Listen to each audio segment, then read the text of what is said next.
Welcome in. It is day 153, and you're speaking with the Meeples Champion. And today we're going to be jumping into a game that's small. It's a trick-taking game, and it's based off of a very popular older game called Hearts. This game is called HeartSwitch. So the idea of HeartSwitch is it's actually the creator of the game Wizard that teamed up with some other people to make this game. You're playing Hearts. What they've done is they've added in a few extra cards and some extra rules. So now there's some witch cards, some magic cards. Basically, you have a 60 card deck. They've added 8 extra cards in, and during this gameplay, it's the same concept as before. So they've made the setup that the game ends when a single player hits 70 points, and when they hit 70, you then check everybody and see who has the lowest score, and they're the winner. And in order to do this, you're doing the same concept of the passing of your cards, trying to slowly have somebody lead a trick, see who wins it, who doesn't.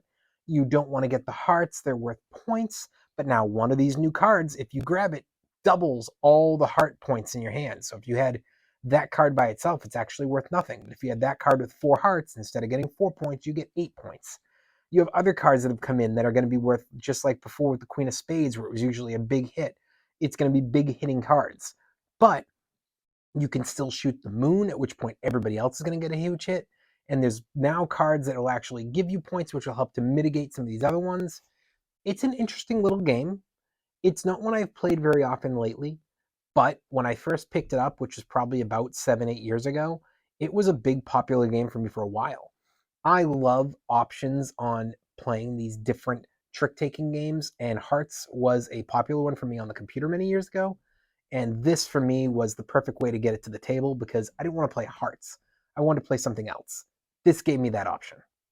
That being said, why don't we jump in, talk about our 7 categories, and see what this one really ranks for us.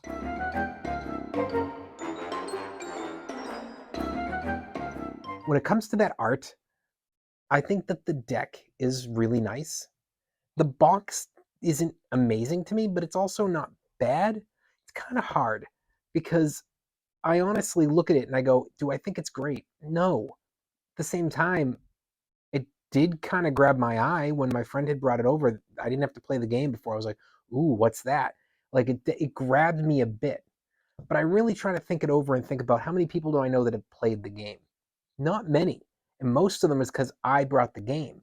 I don't think that the game sells very well because the box, while it's not pushing you away, it doesn't bring you in.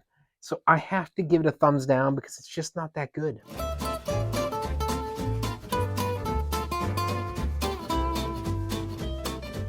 Those components, all there is cards, and they're well put together. I played this version of the game many, many times, and the cards haven't gotten beaten up at all. So it's a thumbs up there. Your price. So this is not going to be in many stores. I've only really seen it, I think, in 2 stores. It's never been in a Barnes & Noble. It's never been in a Target from what I can recall or what I've seen. And I don't see it in many regular stores, but it's online and it's definitely out there. It's just not a massively printed game, but it's not like it's out of stock. That being said, the game goes for about $15, and I think that's an acceptable price for what you're getting. Thumbs up. Your difficulty. All that comes down to is how good are you at Hearts? Because it's just Hearts with a few extra cards that add in some extra rules. I think that this game is definitely one that you could play with beginners and with experienced. I think that if you're an expert but you like trick taking, this is fine. And I think if you're a kid, kids are learning Hearts and spades. They've been doing it for decades. So I don't think this one is too difficult. I think all levels can learn it. I think the difficulty is fine. It's a thumbs up.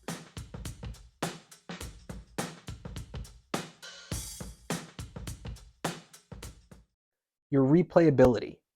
This game is built on replayability. This is all about pulling it out and playing it 3 or 4 times in a row. I love the replayability on this game.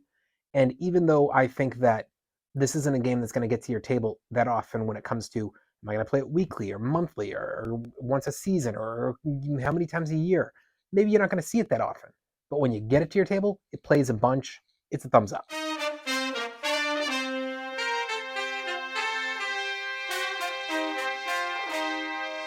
your keys to victory.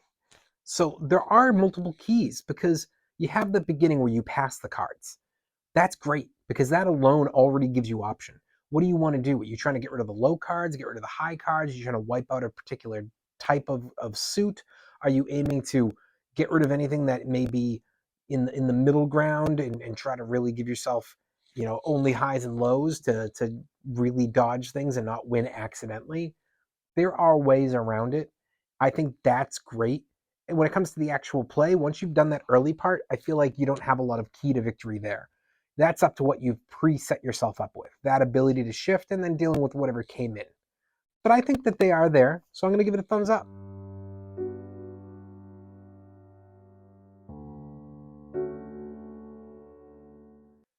Is the game unique?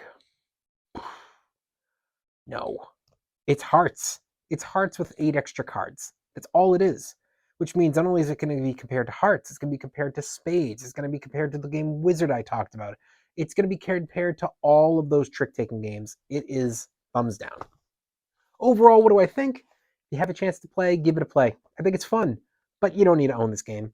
You can play hearts on your computer. You can pull out a deck of 52 cards. You can play hearts. This game gives you a little bit of extra, and I think it makes it more so a game I'd want in my collection as a gamer, but it's by no means something you have to get.